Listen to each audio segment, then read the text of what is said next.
Acts chapter 23. It feels like it has been a month since last week. Really? Hey. So in 21 and 22, Paul has gotten himself to Jerusalem.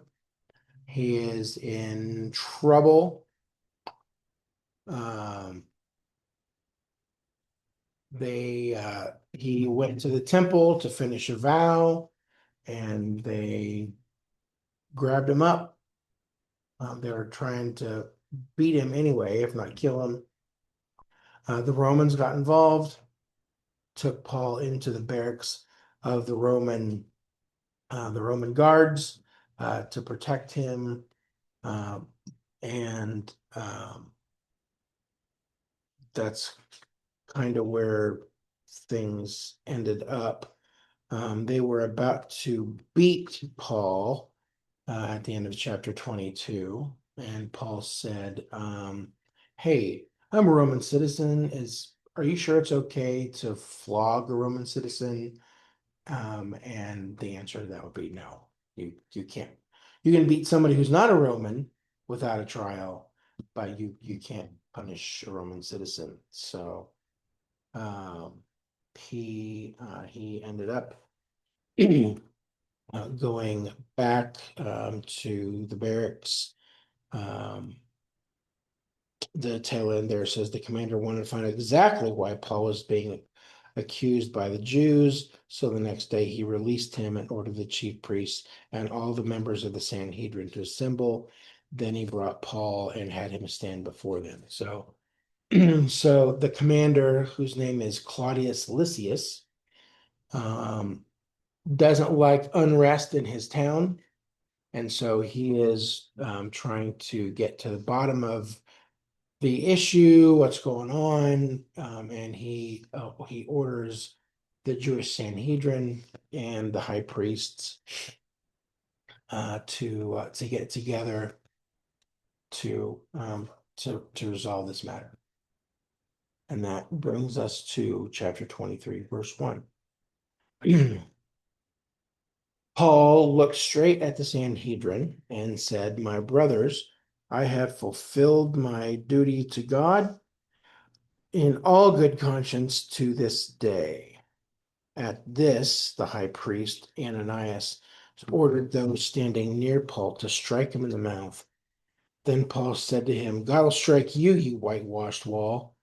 You sit there to judge me according to the law, yet you yourself violate the law by commanding that I be struck." Those who were standing near Paul said, "How dare you insult God's high priest?" Paul replied, "Brothers, I did not realize he was the high priest. For it is written, 'Do not speak evil about the ruler of your people.'" That's good enough for now. I do wish that it had been possible when they were writing all of these things down to include some sort of like stage directions or descriptions. Heck, even emojis would have been nice. So you kind of got the idea what the tone is of the comments and the questions that are being asked. This is a prime example of that. Um, at the end, that last verse, I want to know exactly what Paul was trying to get across. We'll talk about that in a minute. So Paul is before the Sanhedrin, which is the ruling council of the Jews. It's something like 70 men, um, presided over by the high priest. And Paul is in front of them to give his piece. Why are you being accused by the Jews? What is it you've done that makes them want to to have you arrested or killed? So he begins to address them, and he begins by talking about his duty to God, that he has fulfilled his duty to God with a good conscience. Um, He says up to this day.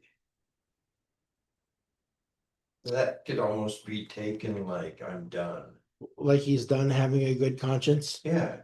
or he's done fulfilling his Do duty. you think that was just a way And of no, thinking? I don't think he's trying to make that point. It seems like he's just saying from the moment I was born to this very moment, I have lived my entire life trying to do exactly what God has called me to do. I have done so with with a good conscience in the NIV. Um, he has no guilt, and he has lived. This is what that good conscience thing means, that he has lived with certainty of his good conduct, that he can at every moment along the way, he could look at his life and know I'm doing things exactly the right way. I have no guilt. I have no regret. I have no shame. I'm being as faithful as I know how to be. I am living the life God has called me to live.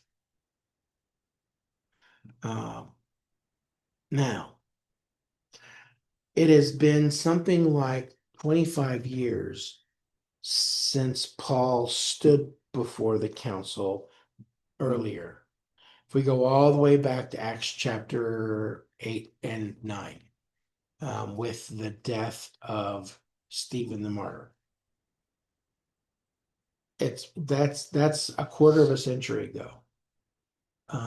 It is possible that some of the men who are in the Sanhedrin now were in the Sanhedrin 25 years before. That would not be an unusual thing. But it's also likely that because the Sanhedrin is usually made up of older men, that a lot of those old gray hairs have passed.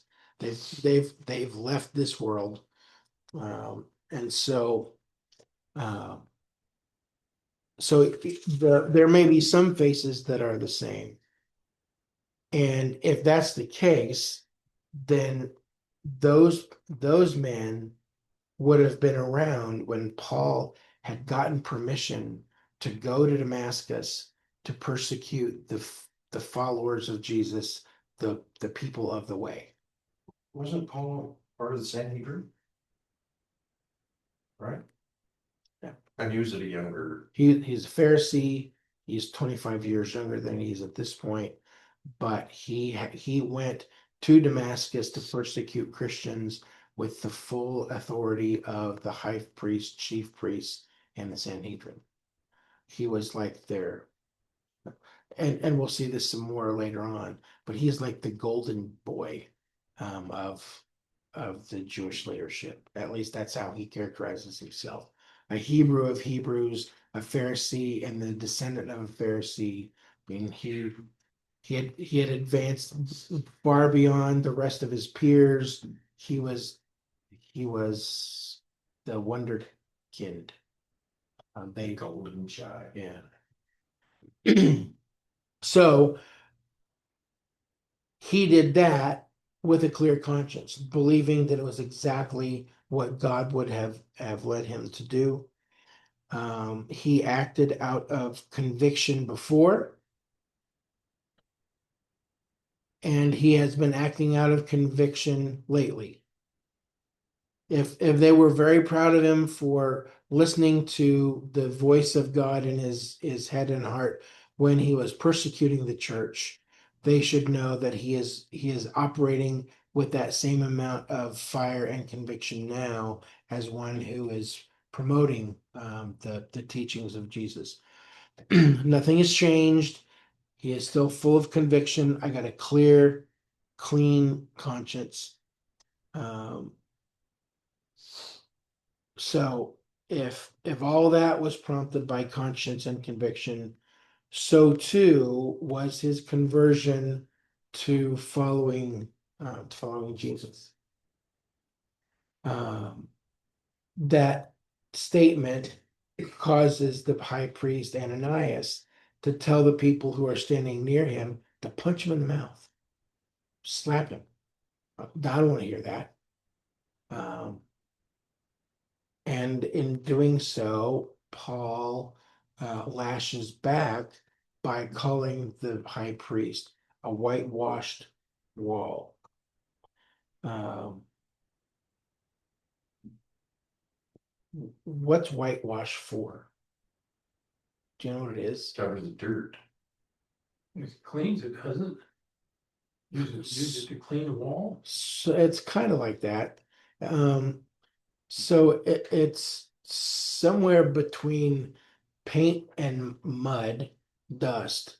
That is white, and you would, make a slurry out of it, and you would paint specifically, you would paint the walls of tombs, sepulchers, um, the gravesite, because you didn't want anybody to accidentally defile themselves by coming in contact with this place that's dedicated to the dead. Hmm. So I don't know if maybe if you touched it that it would wipe off on you and you would realize that you had done it, or if it was so white that you would be able to see handprints on it, or it may be in contrast to everything else that was probably sort of dirty brown, that it would shine a little brighter and you would go, oh yeah, I'm not supposed to touch that. But that's the idea, is that the tomb itself is full of decaying, corrupted physical bodies. They're unclean. But with a bucket and a paintbrush, it looks clean and shining and pretty on the outside. Jesus uses the same image earlier when he's talking with the Pharisees. He calls them that he says that on the outside they're whitewashed tombs, but inside they're full of dead men's bones. That's the same idea, that the outside does not match what the inside is. The inside is gross and decaying and corrupted and nasty, but it looks pretty nice on the outside. Paul says to Ananias, you are whitewashed too. You appear to be a righteous, holy man, but your heart is evil and broken, because a good holy man wouldn't require violence against me. So it really is kind of a shot, especially since the high priest is the one who is um, anointed and cleansed, so he can go into the presence of God in a temple to represent the God to the people and people to God. He is the mediator. So I mean, this would be a pretty significant shot at the high priest. Uh, I probably don't have a comparison right off the top of my head, but you can probably fill in one on your own. Apparently, my brain is so too dry this morning. And then there's that line that makes me wish that I had emojis and stage directions. Paul says, "Oh, I did not realize that I was speaking to the high priest." There are a handful of different possibilities that would prompt that kind of response. One is, pardon me, it never occurred to me that the high priest of God would behave this way or to command violence against me. So it's a little snarky. Wow. Now, I would never have dreamed that the high priest of Israel would say such a thing to me about me. It could be that he's saying, I'm sorry. I spoke too hastily and without thinking. I am commanded by the Lord to respect those in authority. Let his temper get held ahead of him. Could be that he is commenting on the amount of time. It's been 25 years since he left Jerusalem. I've been away for a while. I haven't kept track of who's serving as high priest.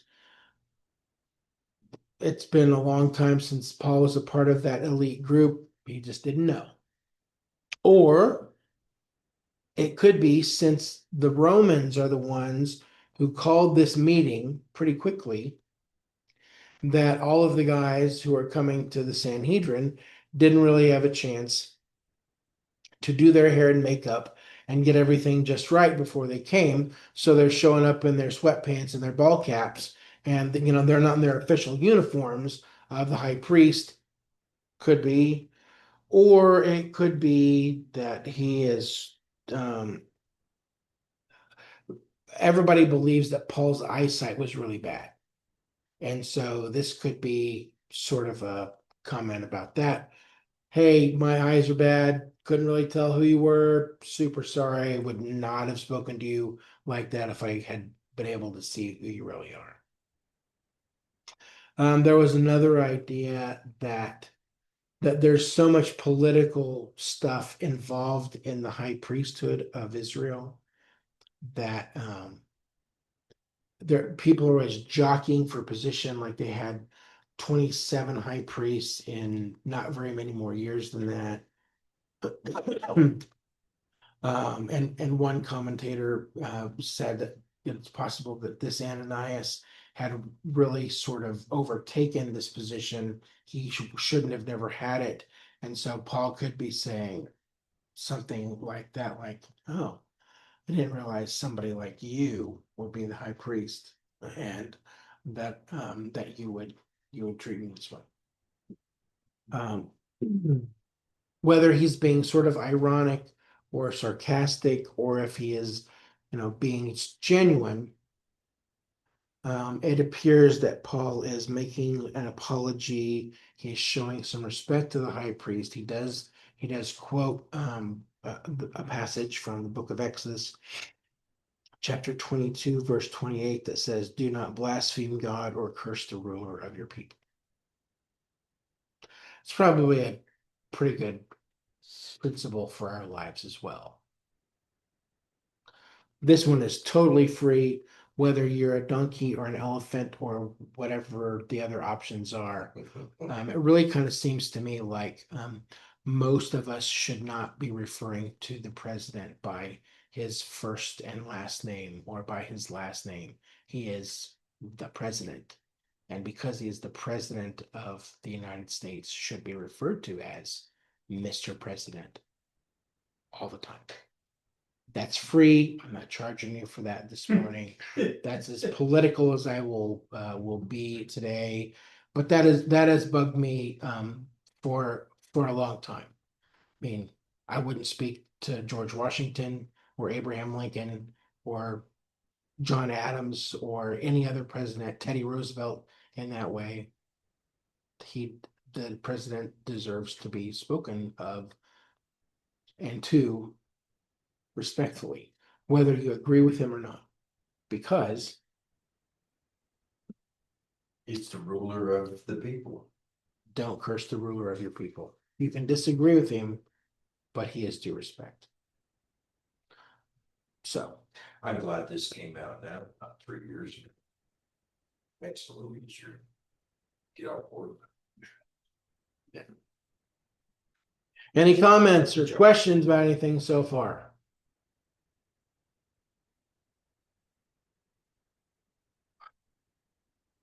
Okay. Interesting. Verse 6.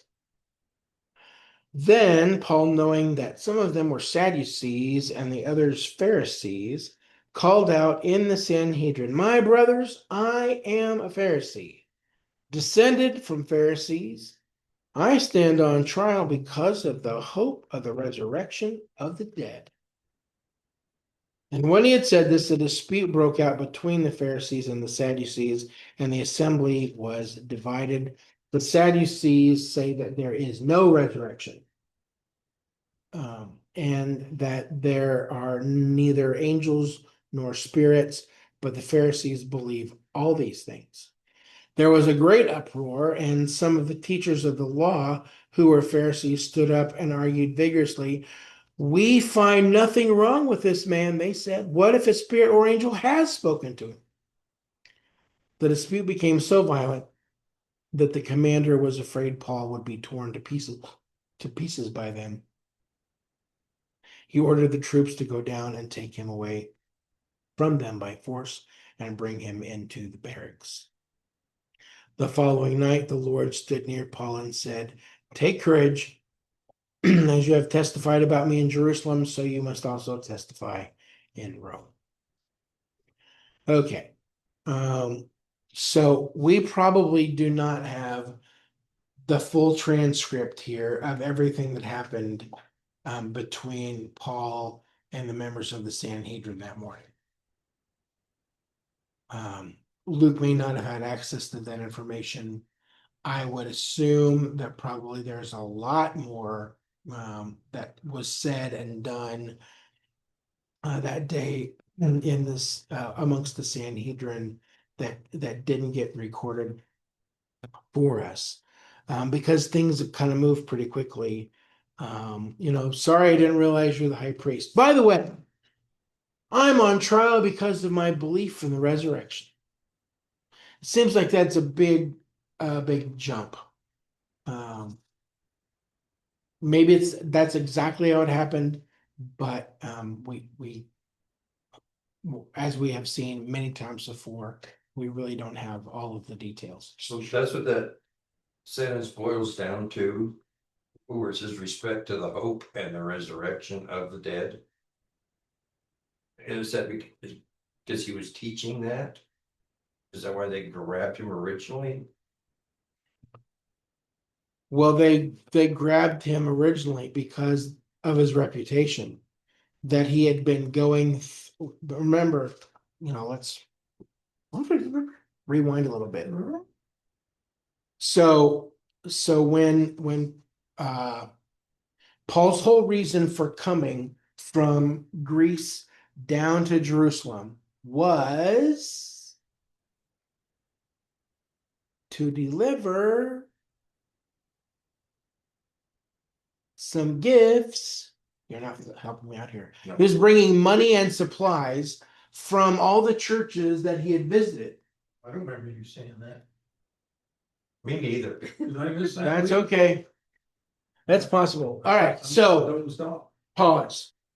So on this third missionary journey, as he has gone all the way across Turkey and into Greece and Europe, every place he has been, he has picked up like one representative from each congregation. And they have taken a collection of money and probably supplies that Paul intends to bring back to the believers in Jerusalem. Because the church has been persecuted, it is being persecuted, and they could use some help. So everywhere he's been, the posse gets a little bit bigger. Because you've got guys like Timothy and Trophimus and Gaius and all the, a dozen men that we've read about their names earlier, but they've all traveled with him. They've sailed all the way to Jerusalem. They got to Caesarea, and there was Paul just kept saying, I got to get to Jerusalem. I got to get to Jerusalem. That's what I want to do. I really want to go to Jerusalem. And everybody in the group is saying, if you go, it's not going to be a good thing. It's at Caesarea that this guy named Agabus, who is a prophet, says, there's some object lesson stuff going on there about being bound. But the message is, Paul, you're going to go to Jerusalem and you're going to be arrested. Bad things are on the way. Yeah. And Paul's like, I got to go to Jerusalem. I'm going to Jerusalem. And so whatever the line is, and so all the people said, if it's the Lord's will. Does the text say that whoever that was that warned him said that through the Spirit, or the Spirit said that through him? I'm trying to have a memory. I'm trying to have a memory. That's good. Well, back in 22,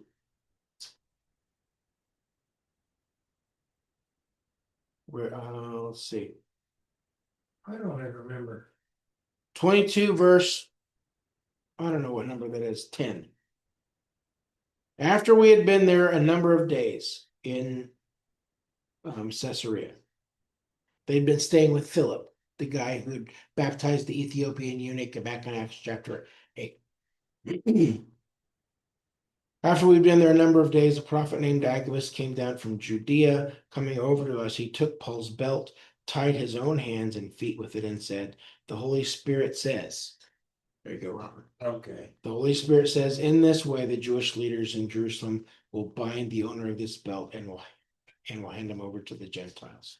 When we heard this, that's Luke and all of his traveling companions and the people in the church in Caesarea. When we heard this, we pleaded with Paul not to go up to Jerusalem.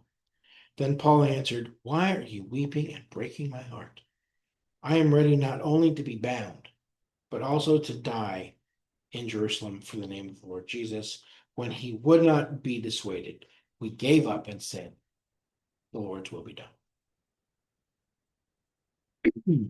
Thank you. So, for a chapter, Paul has had this not just an inclination in himself that maybe things are not going to be so great in Jerusalem, but he has gotten a message from the Holy Spirit through Agabus. You're going to be arrested, and then you're going to be turned over to the Gentiles. And so when we get to Acts chapter 23, what do we find? Paul's been arrested, and he's in the care of the Gentiles.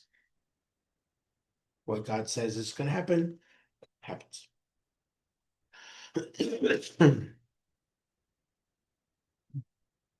Um, right. That's okay. So in this session, with however much time has transpired, Paul looks around the room. He sees the Pharisees, he sees the Sadducees. Maybe they sit on different sides of the aisle like they do in Congress. I don't know. Maybe there's something different about their dress code, but he sees Pharisees and he decides he is going to comment on that. That he is a Pharisee. He is descended from Pharisees, and he is on trial because he believes in the resurrection. And then Luke tells us, he gives a little aside here, Pharisees believed, we probably would not have much of an issue with the Pharisees, other than, realizing that Jesus condemns them for their hypocrisy. They appear to be one thing when they're really something else on the inside. But I don't know anybody who's not like that. These Pharisees believe in the resurrection of the dead. They believe in an eternal spirit. They believe in heavenly beings that deliver messages from God. Like, okay, I'm with them so far. The Sadducees, on the other hand, who are all from the priestly families, they don't believe any of that. They don't believe in the resurrection. When you're dead, you're dead. There's no eternal reward. There is no eternal spirit. What you see is what you get, and that's it. So Paul, either he is being very strategic, or that's the only thing I can figure. He must realize that his goose is kind of cooked, and that maybe he can get out of some of this hot water if he can stir things up. So he says, I'm on trial because I believe in the hope of resurrection. And the Pharisees go, well, we love the resurrection. The other side of the aisle says there is no resurrection. And they start bickering back and forth, as they probably have done 1,000 times. And things get pretty intense. Um,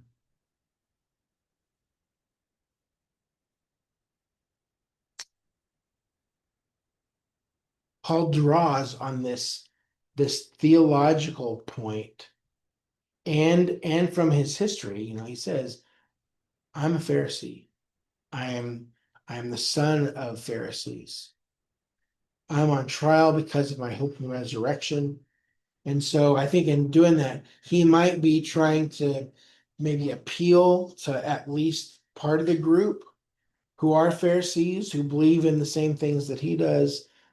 Um, and from the things that they have heard him say, or that has been reported that he has taught, that he has received visions from the Lord. If he's told the story of his conversion in Jerusalem, absolutely,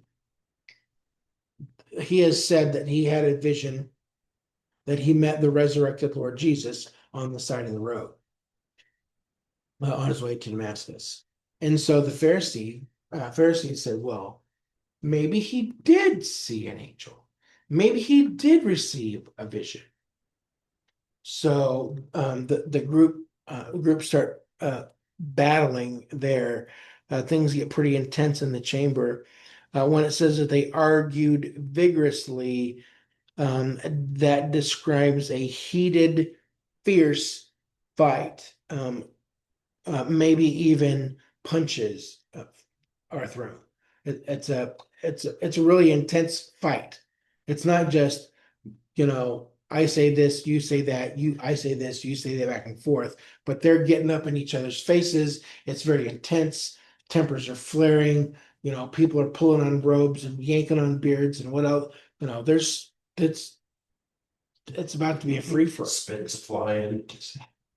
It's kind of like in McClintock down there at the mudslide, where one little thing happens and pretty soon the whole town's involved in yanking and pulling and punching and wrestling and around and stuff. Oh, Macklin, big party. Where's the whiskey? Love that line. So my question is Paul really trying to pull a fast one here? That he's like trying to muddy the waters, so he's not the center of the debate anymore. Maybe they'll forget about him if they get so caught up in their own thing. Maybe it is just that calculated, that Paul is smart enough to realize, oh, I can change the way this goes right now. They're mistreating him unjustly.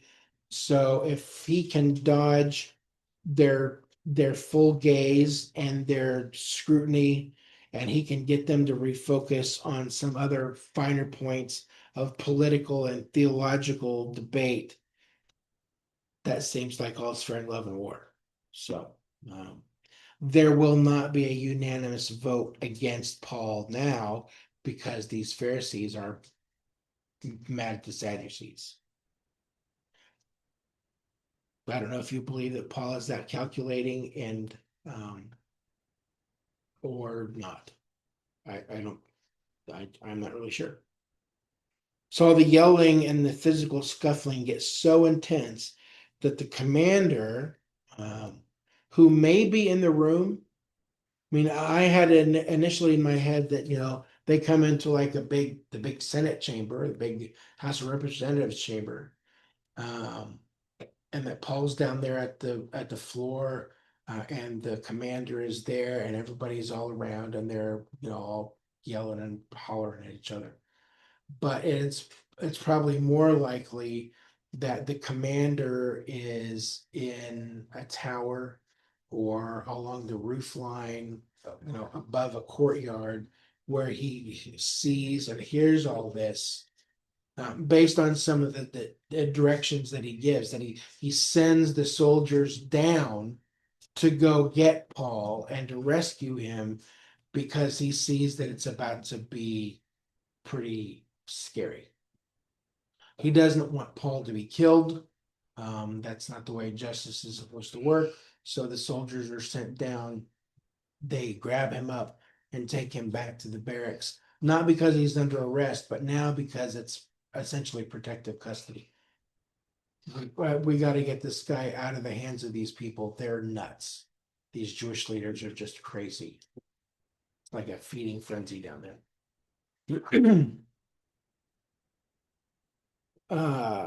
It does lend to an idea that the Pharisees and the Sadducees are have their hands on Paul. They're sort of yanking him back and forth. We're going to take him and kill him. No, you're not. We're going to save this Pharisee.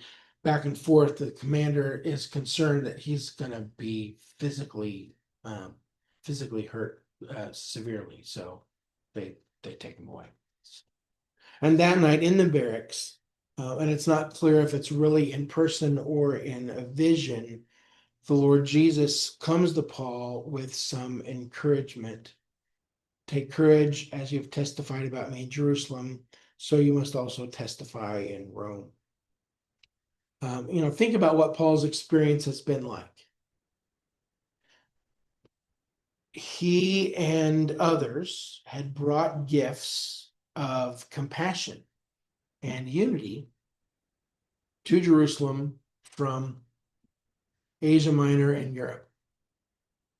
They have carried these bags and boxes and sacks for hundreds of miles over the course of many, many weeks because they wanted to be a blessing to the believers in Jerusalem. He was attacked in the temple, and his life was certainly in danger that day. He has been arrested. He's been guarded by the Romans.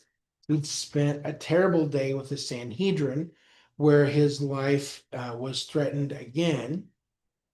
This prophecy of Agabus from earlier was absolutely coming true. And maybe worst of all, where's Barnabas? There's no Barnabas to encourage Paul. There's no Silas to sit in jail with Paul and to sing songs of praise and faith through the night like they did in Philippi. There's no Dr. Luke there with him to treat his wounds or to help him heal. He's all alone, and he is anticipating at least another long day ahead. And so it would seem not difficult to imagine that with all of that weighing on the apostle's heart and mind, he's fairly discouraged, and Jesus comes with hope. Hey, Paul, you're not going to die here in Jerusalem. You're going to go to Rome.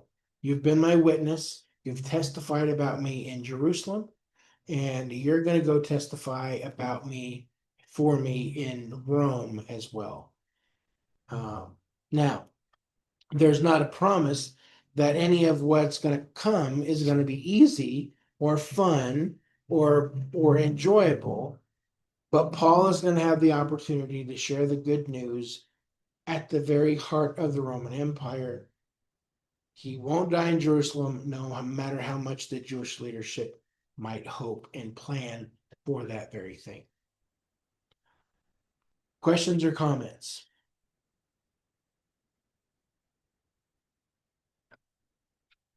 That must be a relief to him anyway.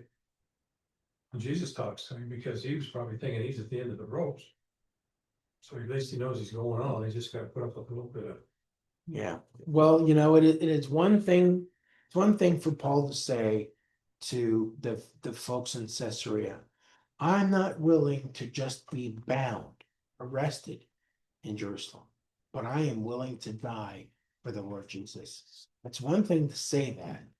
It's another thing to be looking at it this close, like to quote the narrator from Rocky and Bullwinkle, is this the end? Maybe that was Underdog. I'm not sure which one. Anyway, I mean, it's just right there in front of him. This could be my last. This could be the end of the line for me. But now he knows. But now he knows. Jesus has come and said, this is not going to end here. You're going to Rome, but I'll be with you. Yeah, he'd be able to put up with a lot more if he knew for sure. That's true. When It would certainly it would subside some fear. Oh, yeah, they could do about anything you wanted. Yeah, come Yeah, on, well, that's yeah. fine, I'm going to Rome. Jesus says, I'm going to Rome. I know where I'm gonna be. Yeah, So when Cora started her job, and Cora, if you ever listen to this, I'm sorry, I'm just going to share it. So when Cora was going to go take this job in the Grand Tetons this summer, she didn't know anybody. She'd never been to the Tetons.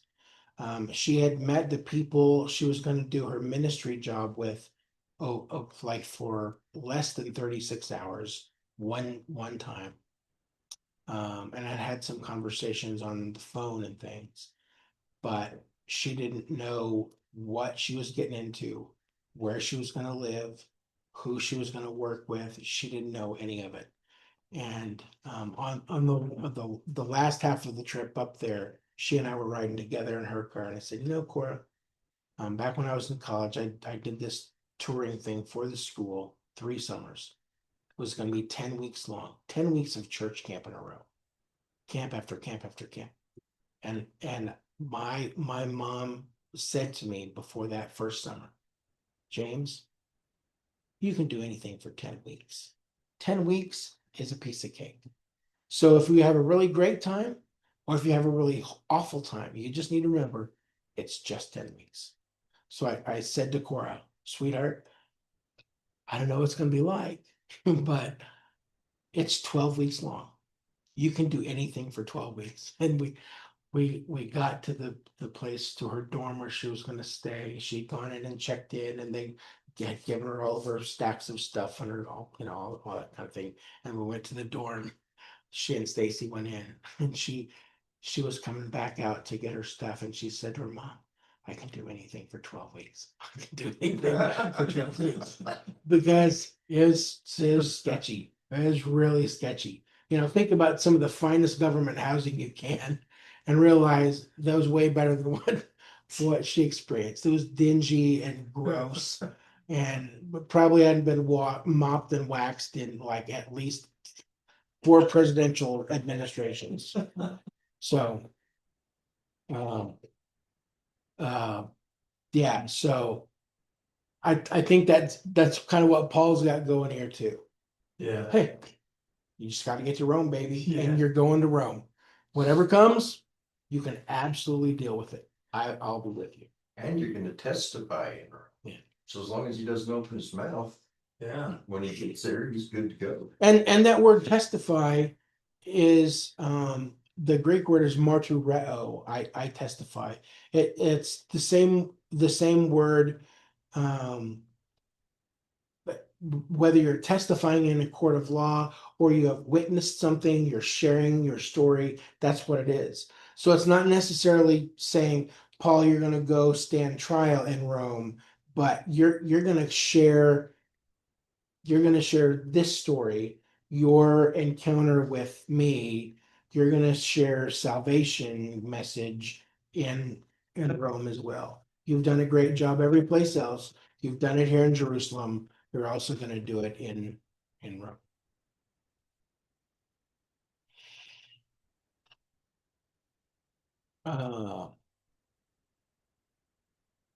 Again, Cora, if you ever watched this, sorry, but it's a great story.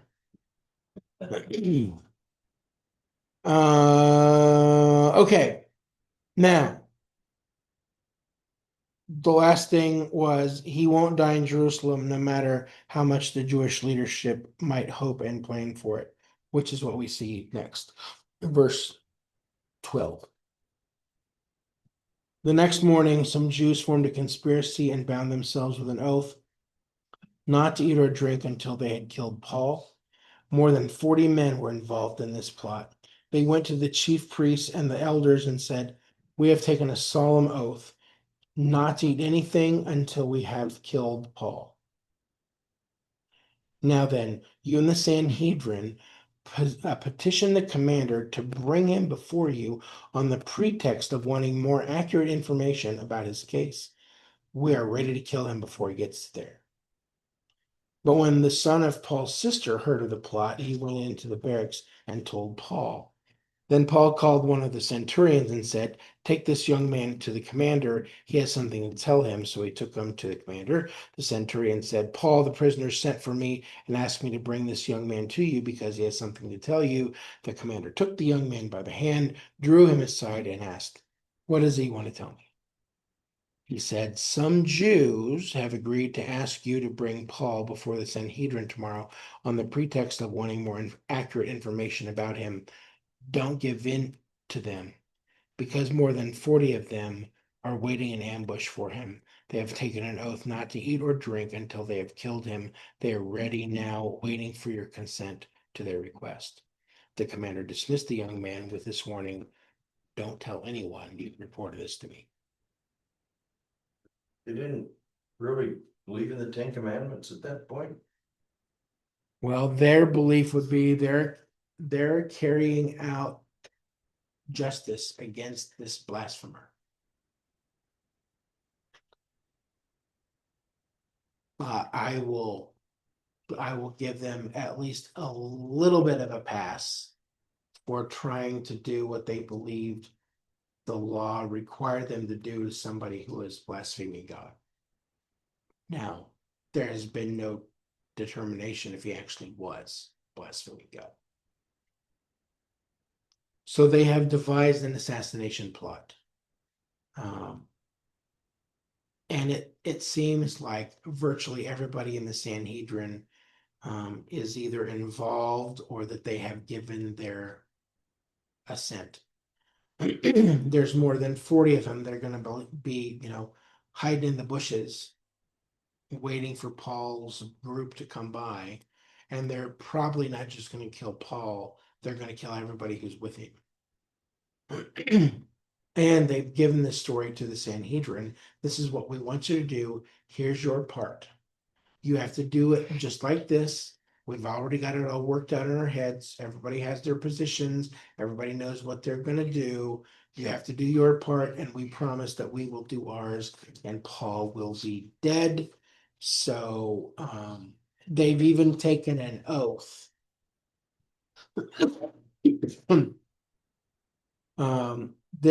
This oath is the kind of thing that you would do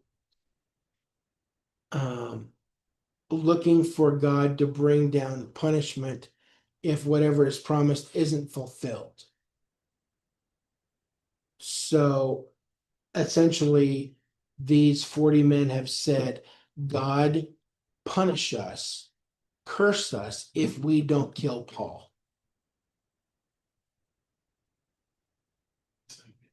They're pretty intent on this. By the way, the word that for this is anathema, which I talked about on Sunday, being under God's curse. It's the same word.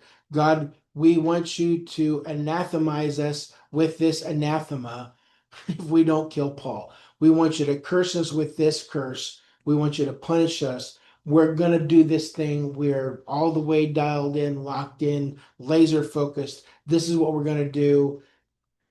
Heaven help us if we don't get it done. And they have put his death above food and water in their lives. It is the most important thing for them. So they have all the details arranged. They're going to pretend to want a deeper investigation. So can you bring Paul down to the Sanhedrin? We just need some more information. We want to ask some more questions.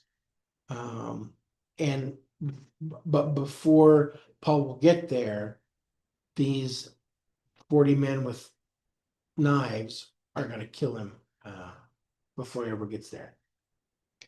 Again, Sanhedrin, this is what we want you to do. Here's what we're going to do. He'll be dead by the afternoon, unless, of course, somebody discovers this plot, which is what happens. Someone does find out. It's a young man who is related to Paul. This is the first time that we've read about any of Paul's family, other than knowing that he was a Pharisee, descended from a line of Pharisee. He has a sister, and his sister has a son, so that's his nephew. The nephew is in Jerusalem. The speculation would be that he's a young enough man that maybe he is also training to be a Pharisee, which would explain how he might have access to this information. Because if he is training to be a Pharisee, maybe nobody realizes that he's related to Paul, so they just talk about this in front of him while his eyes are going, "Oh man, what?" Or or maybe one of the Pharisees who is really kind of on Paul's side. Maybe it's even somebody like Nicodemus. One of some ally as a Pharisee knows that Paul is related to this young man and gives him the details so Paul can be saved.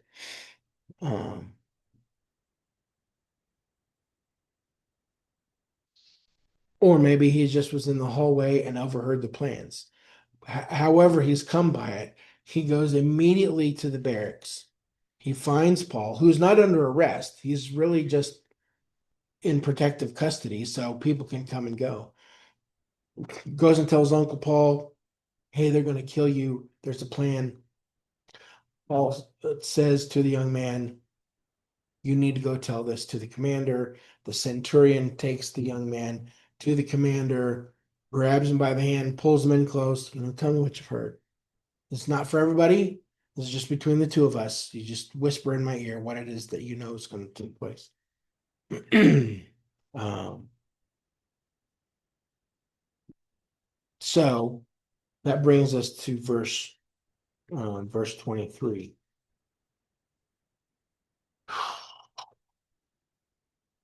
Actually, it doesn't. We're going to stop right there. Verse 23, chapter 23. And we will pick up there next time and move on into chapter 24. Just remember, we're getting close to the end, and a lot of what we are going to have ahead of us is stuff that we've already heard. It's going to be some of the same information again and again, so some of it might go pretty fast. If you happen to have been watching or listening somehow, if you missed anything, feel free to go back. If you have forgotten who some of these people are, you can always go back a couple more chapters and remember who Agabus is and why they're in Caesarea and if they have something that they're trying to deliver to Jerusalem. Because apparently the teacher did not make that abundantly clear before. So thanks for listening. Thanks for joining us. We will see you right here next Thursday.